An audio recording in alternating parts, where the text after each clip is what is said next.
Ladies and gentlemen, let me start by saying this. Every single one of us has a seed of greatness within. I'm not just talking about potential, I'm talking about the raw, undeniable power that lives inside you.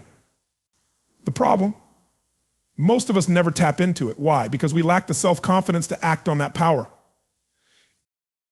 Self-confidence is often seen as an elusive quality, something that some people simply have and others don't. We look at certain individuals who seem unshakable in their belief, those who appear to walk into every room with an air of certainty, and we assume they must have been born with something extra, a confidence gene, a natural fearlessness, a gift we think we lack. But here's the truth that most people don't realize: self-confidence isn't something you're born with. It's a skill you develop, a muscle that grows stronger the more you use it. This muscle needs consistent effort, practice, and conditioning. Just like with any other skill, self-confidence is built over time through small actions and daily choices rather than from some lightning bolt of courage or some inborn personality trait. And the key to that growth, celebrating small victories and constantly pushing ourselves beyond what's comfortable. Imagine that every moment of doubt you've ever faced, every time you felt nervous or inadequate, is like lifting a weight in the gym. When you lift that weight, when you confront the fear, even in tiny ways, you're gradually strengthening that confidence muscle. Every small win, no matter how insignificant it may seem, contributes to that strength. Think about learning to ride a bike. At first, it's terrifying, your balance wobbles, and there's a real risk of falling. But each time you try and manage to stay up just a little bit longer than the last, you're building skill and confidence. The same goes for anything in life. Every challenge you face, every moment you push forward when you'd rather pull back, adds to your growing confidence. Most people don't realize that confidence doesn't mean you're unafraid or have complete certainty in every step. Confidence is about believing that no matter the outcome, you'll be able to handle whatever happens next. When you approach life with this perspective, you start to see challenges as opportunities rather than obstacles. Each time you move towards something that intimidates you, you're reinforcing to yourself that you can face fear and still proceed. Over time, your mind starts to absorb that as the truth. It becomes second nature to believe in your ability to handle new and difficult situations because you've proven it to yourself step by step. The journey to building self-confidence isn't glamorous and it isn't always fun. It's about making the decision day after day to show up for yourself, even when you don't feel like it. It's about taking risks that are manageable, not waiting for some grand leap of faith. When you take on a small challenge, something just a little outside your comfort zone, and succeed, you're feeding your mind evidence that you're capable. This evidence compounds. Your confidence grows in increments, slowly at first, but exponentially as time goes on. Self-confidence also requires resilience because setbacks are inevitable. You're going to face times when things don't go your way, and that's exactly when most people's confidence crumbles. However, the beauty of treating confidence as a skill is that you start to see setbacks as part of the process. Just because you fail at something once, twice, or 10 times doesn't mean you aren't capable. In fact, it's through failure that we often learn our greatest lessons. If you treat each failure as feedback rather than a reflection of your self-worth, you'll begin to see that confidence comes not from a lack of failure, but from the strength to keep going regardless. Another powerful truth about self-confidence is that it's rooted in self-trust. The more you follow through on what you say you're going to do, the more trust you build within yourself. If you tell yourself you'll get up at 6 a.m. to work out and you do it, you're making a deposit into your confidence account. If you tell yourself you'll speak up in the meeting and then follow through, you're reinforcing the belief that you're someone who does what they say. Confidence is the result of many such moments where your actions align with your intentions. Every time you break a promise to yourself, even in a small way, you erode that trust. But when you keep your word, you're saying to yourself, I am someone I can rely on. Over time, this builds a bedrock of confidence that no external factor can shake. Self-confidence grows from embracing discomfort because real growth doesn't happen in comfort. Staying comfortable keeps you safe, but it doesn't move you forward. When you intentionally step outside your comfort zone, even in tiny ways, you're training your mind to get comfortable with the unknown. It doesn't have to be huge sometimes. It's as simple as speaking up in a group when you'd usually stay quiet, or trying a new activity that you're not particularly skilled at yet. Each time you stretch yourself, you become a little less afraid of the discomfort.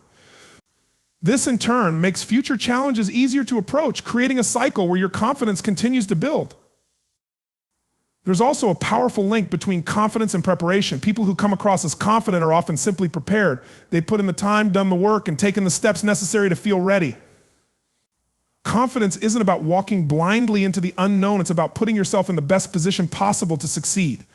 When you prepare, you're telling yourself, I am willing to do what it takes to be ready. And when you're ready, confidence comes naturally. Preparation is one of the most overlooked sources of confidence. It isn't about having all the answers, but about putting yourself in the best position to figure things out as you go. Self-confidence is also about self-compassion. We tend to think that confidence means pushing ourselves hard all the time, but true confidence includes the ability to be kind to yourself when things don't go as planned. When you make a mistake, don't beat yourself up. Instead, recognize that everyone makes mistakes, that failure is part of learning, and that being gentle with yourself actually strengthens your resilience. When you give yourself permission to be imperfect, you free yourself to take more risks, to try new things, and to step into the unknown without the paralyzing fear of failure. It's this kindness to yourself that allows confidence to flourish. Over time, as you accumulate these small wins and learn to handle setbacks, your self-confidence will solidify. You'll find that what once seemed terrifying or insurmountable no longer feels that way. And that's when you realize that confidence is a state of mind you've built piece by piece. You don't need permission, and you don't need to wait for some right moment. Confidence comes from showing up daily, from pushing yourself forward, and from proving to yourself that you're capable. Acting in the face of fear is where real confidence lies. Many people believe that confidence means the absence of fear, that to be truly confident, you have to eliminate all doubts and insecurities. But the reality is, fear is a natural part of life. It's hardwired into us as humans to keep us safe and alert. The problem is that too often, fear holds us back from reaching our full potential. We let it control our actions, dictate our decisions, and keep us within the boundaries of what feels safe. The truth, however, is that real confidence isn't the absence of fear, it's the ability to take action despite it. It's having the courage to step forward, even when your heart is pounding, even when your mind is racing with every possible thing that could go wrong, and even when your legs feel like they might give out beneath you. Confidence grows not by avoiding fear, but by facing it head on, by moving toward it rather than away from it. When you act in the face of fear, you prove to yourself that you are capable of handling the unknown, that you are stronger than you think, and that your fears don't have to control your life. This act of stepping forward, of taking action despite the fear, rewires your brain. Every time you confront a fear and come out on the other side, you're sending yourself a powerful message, I can do this over time. That message becomes a deep-seated belief, a fundamental part of who you are, and this is the very essence of confidence. Fear isn't necessarily a bad thing. It's a signal, an indicator that you're about to step into uncharted territory, that you're on the edge of your comfort zone, and that's exactly where growth happens. If you're not feeling some level of fear, it often means you're not challenging yourself, not reaching for something more. So if you feel fear, recognize it as a sign that you're stretching, that you're growing, that you're on the brink of something meaningful. Fear is often a signpost pointing you toward the things that matter most to you, the things you value, and the dreams that have the most potential to change your life. Instead of letting fear push you back, allow it to be the force that propels you forward. When you act despite fear, you experience a rush of courage, a burst of energy that comes from doing something that felt impossible just moments before. That courage is transformational because it doesn't just apply to that one situation. It spills over into every area of your life. Once you've faced a fear in one area, you start to believe you can do it in others. You develop what some call a courage mindset, a way of looking at the world that's not about avoiding risks or staying safe, but about embracing challenges as they come. You see each new fear not as an obstacle, but as an opportunity to grow stronger, to prove to yourself once again that you can handle whatever comes your way. The most confident people aren't those who never feel fear, they're the ones who feel it and act anyway. They understand that fear is part of the journey, part of the process, and that it's often a sign they're on the right path. They don't wait to feel ready because they know that readiness is often an illusion. If you wait until you feel no fear, until you feel completely ready, you may wait forever. Real confidence comes from jumping in, from taking action when you feel uncertain, and from learning to navigate that uncertainty with resilience and grace. Fear has a way of magnifying itself in our minds. When we avoid it, it grows. When we give into it, it gains power. But when we face it, when we take even the smallest action toward what scares us, fear begins to shrink. Each step forward, each action taken in the presence of fear weakens its hold. Over time, the things that once terrified us start to feel manageable. We realize that fear was mostly in our minds, a product of our imagination, and that by acting, we've taken away its power. Acting in the face of fear is a way of reclaiming our power, of taking back control from the forces that try to hold us down. One of the most powerful aspects of facing fear is the impact it has on your self-image. When you do something that scares you, you're redefining who you are. You're no longer someone who shrinks back in the face of challenge. You're someone who steps up, who takes on life's uncertainties with courage. Each time you act despite fear, you're creating a new story about yourself, one where you're the hero rather than the victim. This shift in self-image is profound because it doesn't just change how you feel in the moment, it changes how you see yourself on a fundamental level. It's the difference between feeling like life is happening to you and feeling like you are actively shaping your life. Fear can feel paralyzing, but paralysis is just a decision not to act. When you're in a state of fear, it's easy to feel like you're powerless, like there's nothing you can do, but the truth is, you always have a choice. You can choose to take one small step forward, no matter how afraid you feel. It doesn't have to be a big step. Sometimes just a small action is all it takes to break free from the grip of fear. Maybe it's making a phone call you've been avoiding, taking the first step on a new project, or having a difficult conversation. Whatever it is, that small action disrupts the cycle of fear, and in doing so, it builds momentum. Each small step taken in the presence of fear adds to your confidence, creating a snowball effect that makes future actions easier. Acting in the face of fear also teaches you that failure is not something to be avoided at all costs. When you act despite fear, you're accepting that failure might be part of the process, and you're okay with that. Failure is not the end, it's a stepping stone on the path to success. When you're willing to fail, when you're willing to risk looking silly, being rejected, or falling short, you're freeing yourself from the chains of perfectionism and self-doubt. You're allowing yourself to try, to learn, and to grow. The most successful people in the world aren't those who never failed, they're the ones who failed repeatedly and kept going. Each time they got back up, they strengthened their confidence, proving to themselves that they had what it took to keep moving forward. Taking action in the face of fear requires vulnerability, and vulnerability is often mistaken for weakness. But in reality, vulnerability is one of the greatest sources of strength. When you're willing to be vulnerable, to put yourself out there despite the fear of judgment or failure, you're demonstrating a level of courage that is rare and powerful. True confidence doesn't come from pretending to be invulnerable, it comes from embracing your vulnerability and showing up anyway. When you allow yourself to be vulnerable, you're opening yourself up to real connection, real growth, and real transformation. The beautiful thing about acting in the face of fear is that it becomes easier over time. The first few times you do it, it might feel overwhelming, like you're stepping into the unknown without a safety net. But with each step, you realize that you're stronger than you thought. You learn to trust yourself, to rely on your inner strength, and to have faith in your ability to handle whatever comes your way. This trust in yourself is what breeds true confidence, the kind that doesn't depend on external validation or the opinions of others. It's a confidence that comes from knowing that no matter what happens, you have the resilience, the courage, and the strength to keep moving forward. Rewriting your story is one of the most powerful ways to unlock true confidence. So many of us let our past define us, or worse, we let the opinions and expectations of others shape who we believe we are. We carry old stories with us, stories we've absorbed from childhood, stories told by our families, society, or past experiences. These stories can limit us, and sometimes we don't even realize we're holding on to them.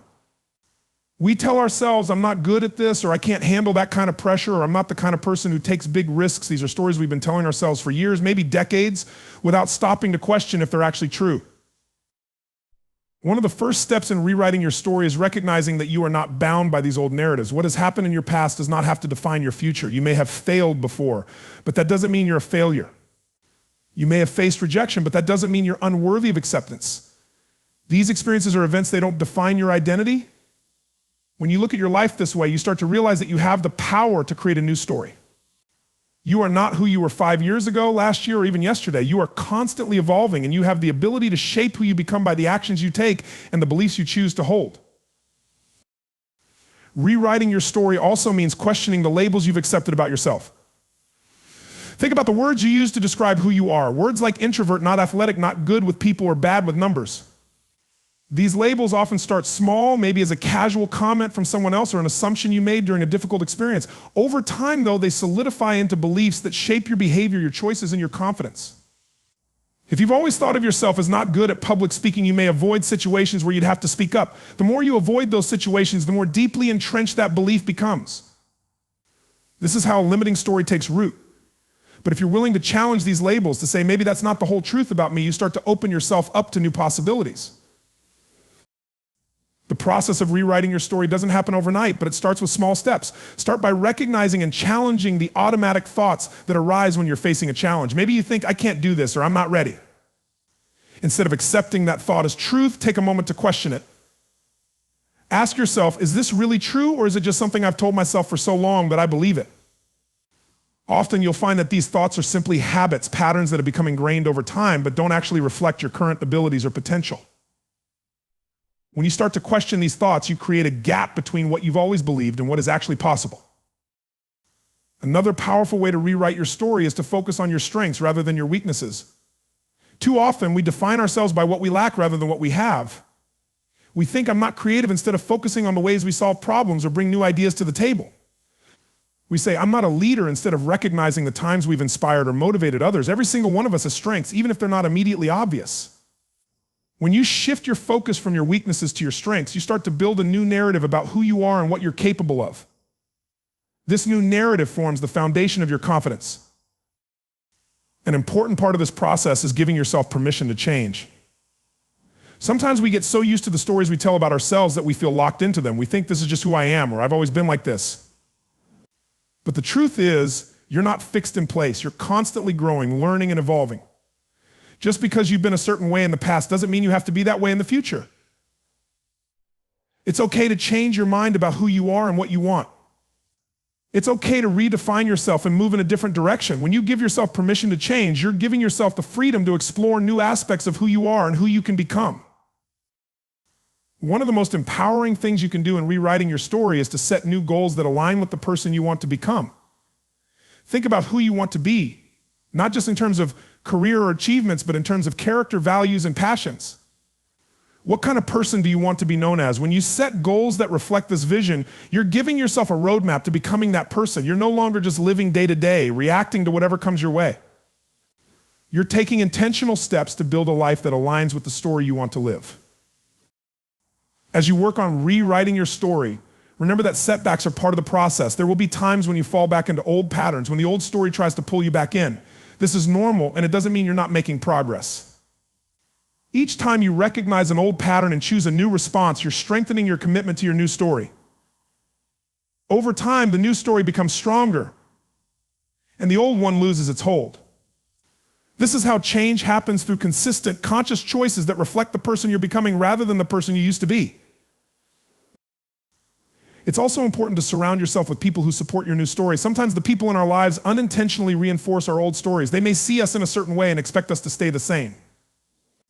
They may doubt our ability to change, not because they don't care, but because they're used to seeing us a certain way. If you're serious about rewriting your story, seek out people who believe in your potential and encourage you to grow. These people will remind you of who you want to be, especially during moments of doubt or when you're tempted to revert to old patterns. Rewriting your story requires courage, especially when you're stepping into roles or situations that are new and unfamiliar. You may feel like an imposter at times, like you're pretending to be someone you're not. But remember, confidence comes from acting in alignment with your goals, even before you fully believe in yourself. The more you act in accordance with your new story, the more you'll start to believe in it. Over time, these actions create evidence that reinforces your new identity. You'll look back and realize that you're no longer just pretending, you're actually living the life you've envisioned. One of the most liberating realizations in this process is that you are the only one who truly defines your limits. Society, friends, and even family may have opinions about who you are or who you should be, but those opinions do not determine your reality. You get to decide what's possible for you. You have the power to expand your horizons, to push past the limitations that others may try to place on you. The only limitations that truly matter are the ones you accept. When you realize this, you're no longer bound by what others think. You're free to pursue your dreams with a sense of possibility and purpose. Rewriting your story also means embracing the idea that success isn't defined by a single outcome. It's a journey, a continuous process of growth and self-discovery. Confidence comes from knowing that you're not defined by one moment or one decision. You're defined by the way you respond to challenges, by your willingness to learn and adapt, and by the courage you show in pursuing your own path. When you define success on your own terms, you're no longer chasing external validation. You're building a life that reflects who you truly are and what you truly value. Each time you take a step toward your new story, you're building a foundation of confidence that doesn't depend on anyone else's approval. This kind of confidence is unshakable because it's rooted in self-acceptance and self-trust. It's knowing that no matter what happens, you have the strength and resilience to keep moving forward. You've taken control of your narrative, and in doing so, you've taken control of your life,